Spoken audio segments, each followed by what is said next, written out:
Easy, performant, and stylish. These are just 3 of my nicknames in high school.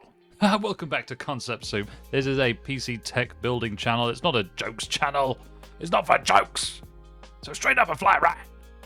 Anyway, going over a smart looking performant build, plenty of RGB, plenty of airflow, really thinking about really getting that price to performance real sweet for a mid to high end build. So we're going for Ryzen 5s, we're going for RTX 3070s, we've got high airflow case, plenty of RGB, so stick around, it's going to be fun with me. So we've got a sponsor spot coming up soon, but I think before we do that, let's go into a little parts list, go through what we're going through here, why we've chosen each part, and why this is going to be a great build. So our platform today is AMD. This is the Ryzen 5 5600X 6-core 12-thread processor. Nice price drop on this one, AMD, recently. You can get this as little as £205 at the moment, which actually you're starting to really compete with Intel, which is fantastic because they really had you beat with that 12400F in terms of value.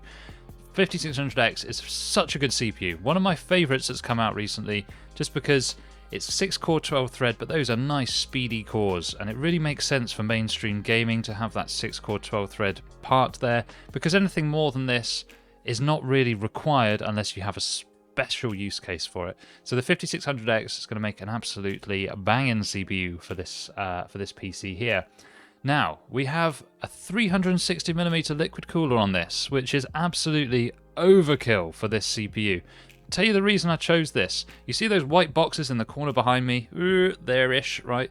Those are Cooler Master ML360L RGB V2. I get these at 70 quid a pop.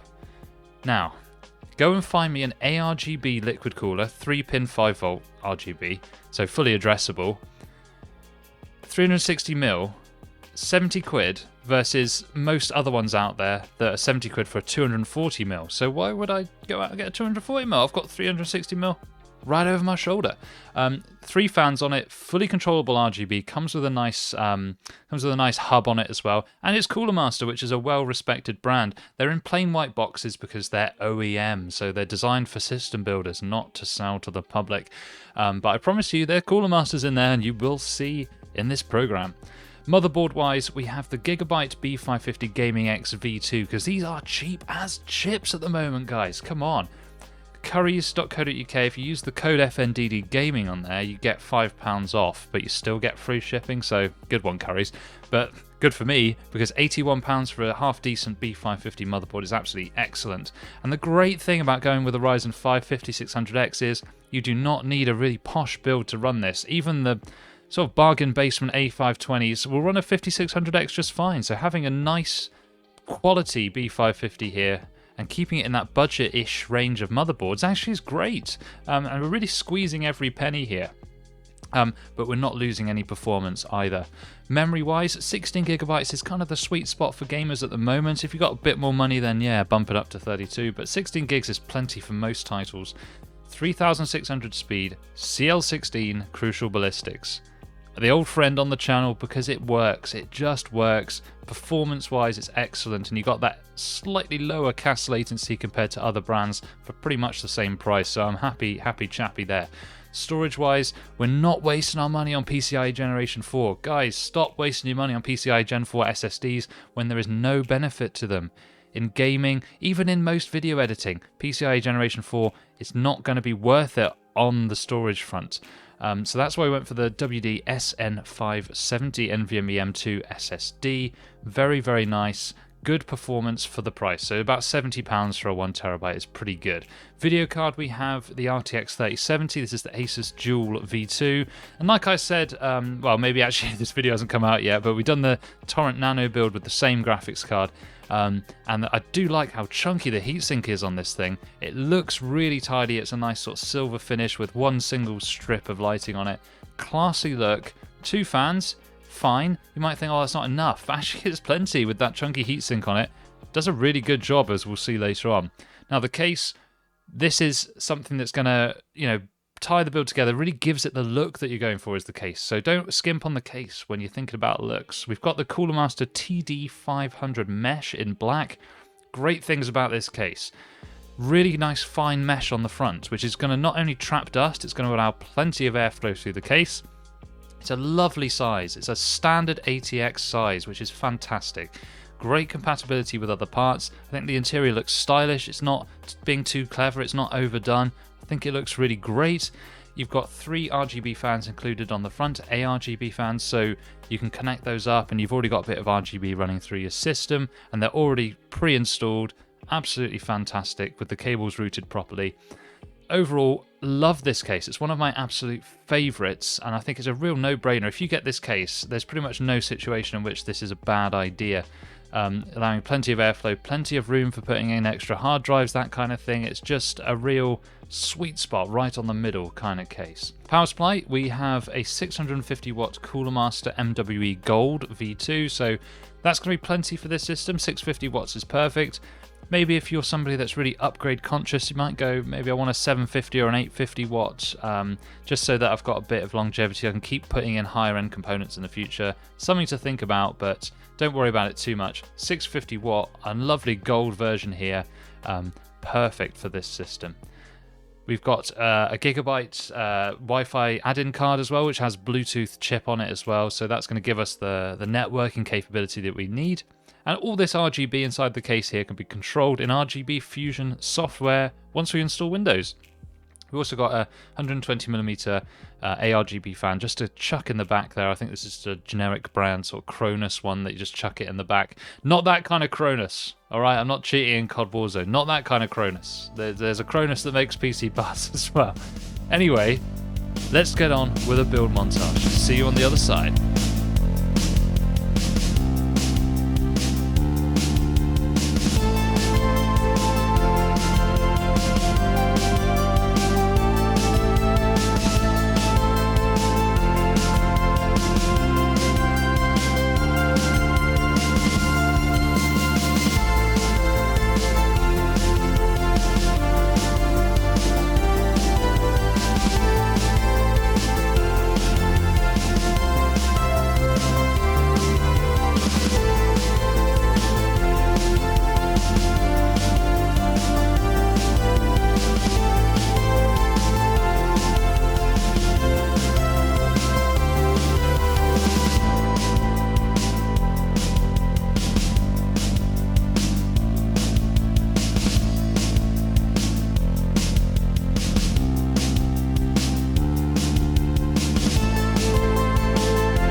Well, hey now, here is the finished product, and you can see why this is just such a sweet, sweet build, because you've got the lovely RGB throughout the whole case. So we've got 7 RGB fans in total. They're all syncing up using the software, which is awesome. And the case has just got, it's a slightly unique look, but it's sort of a twist on a classic ATX size case. Everything looks really classy. It's a lovely black theme with RGB. So you can see why I love it. That mesh on the front letting plenty of airflow through. That 360mm liquid cooler just fits in the top, which gives it that really nice tight compact look where everything is fitted in. It looks like these parts are supposed to be put together, which is absolutely fabulous. But we're not all about looks. We're not all about looks. We do like to check out the performance as well. So let's do that right now. Temperature-wise, CPU now, I don't think there's going to be any problems on the CPU temperature. We've got 360mm 3-fan liquid cooler, on a Ryzen 5 part, so this shouldn't be too bad at all, and that is the case. In Prime 95 over 30 minutes on the stress test, our max temperature was 64 degrees, with an equilibrium temperature, which is like a settled temperature after those big spikes, 58 degrees C. So I'd be expecting gaming temperatures, you know, between sort of 55 and 60 degrees most of the time. Video card temperature test, we run OCCT for this, we run it for 30 minutes. Our maximum temperature was 67 degrees on the video card, which is fine. This is well below any kind of thermal throttling threshold, so I would consider that an absolute success. We run the CPU and the graphics card temperature test at the same time to get the maximum heat through the system, so it's our worst case scenario. Now let's talk about some gaming benchmarks. Heaven benchmark extreme preset. We've got an FPS average of 203.1 with a score of 5116.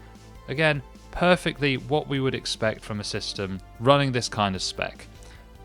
It's a mid-range to high-end kind of number that we're getting on the test here. Now talking about Shadow of the Tomb Raider running the built-in benchmark on the highest preset, 1080p, we've got an average FPS of 179. So that's all our fancy schmancy benchmarky stuff, but how about some actual gaming, guys? Come on. We're not going to be running benchmarks on this machine, we're going to be gaming, so let's see how we did here. So, playing a bit of the old Fortnite Battle Royale, getting absolutely smoked down in Tomato Town, or whatever this place is called. And we're hitting really nice FPS averages here. You know, we're in the high 300s, and this is again what I would expect. And I think this game in particular, Fortnite, really loves the Ryzen platform, because it does tend to do better on Ryzen compared to Intel. So, I mean, if you're a big Fortnite player, then that might be something to consider. But really, it's kind of academic at this point. When you're over 350 FPS, you're well over the refresh rate of pretty much every monitor out there, so you'll be having happy days indeed using this system for esports gaming. Another popular esports title is Apex Legends, so let's check out a Battle Royale game, playing on sort of high settings for this one, and we're just going to be having a little sprint around, having a little gunny, having a little shooty shoot, running out of bullets. This always happens in this game. In the early game, it always run out of bullets, but we're easily hitting, you know, that 300 FPS cap a lot of the time, probably averaging somewhere in the region of 280 FPS. So, you know, you can really max out those high refresh rate monitors in this game. So overall, absolutely fantastic performance. Exactly, again, what I would expect from such a caliber of system. And it's a real no-brainer. You know, you pick these parts yourself, you put it together, and you're going to be having a great time, because this is really great price to performance. All of this stuff. You know, the power supply, I got that on a very good deal. You'd easily get by with the bronze equivalent of this one, so like a Cooler Master MW Bronze V2 would do exactly the same job as this. So hopefully that's a lovely build for you guys to enjoy. Subscribe, like, do all that stuff. We've got a sponsor spot in a moment. And I wish you all a happy weekend, a happy night, or whatever time you're watching this. I hope you're happy. We've also got affiliate links for the parts in the description, and a link to JCPC Customs where you can buy some of these PCs in the UK. And that's enough from me to say. Bye-bye! This video is brought to you in partnership with JCPCCustoms.com, purveyors of fine gaming PCs. But why buy from JCPC Customs? There are three pillars to what we do: enthusiast-grade build quality, stunning good looks that you are proud to display, and all at a fair price. But how do you get your hands on one? Well, we've got three methods. We have the ready-to-go PC section. These are PCs that are already built, ready to ship out with optimized specifications, so excellent for the most fuss-free experience. For those that want to spec out themselves, you can use our Configurator listing, and this is where you can choose some lists of parts that we have available to us. But for the most granular experience, the truly custom experience, you can use our custom spec service, and this is where you fill out our Google form. You can choose every component, even down to the model number, and any other accoutrements that you also want with the PC can be accommodated here. So thank you very much for watching, and head to jcpccustoms.com to learn more. Wait, don't go anywhere just yet. Quick one, I've got a discount code for you for jcpccustoms.com. Use code YTFREE at checkout. You get free shipping on anything on the website. That includes PCs, so that's like a £30 saving right there. Anyway, on with your regularly scheduled content.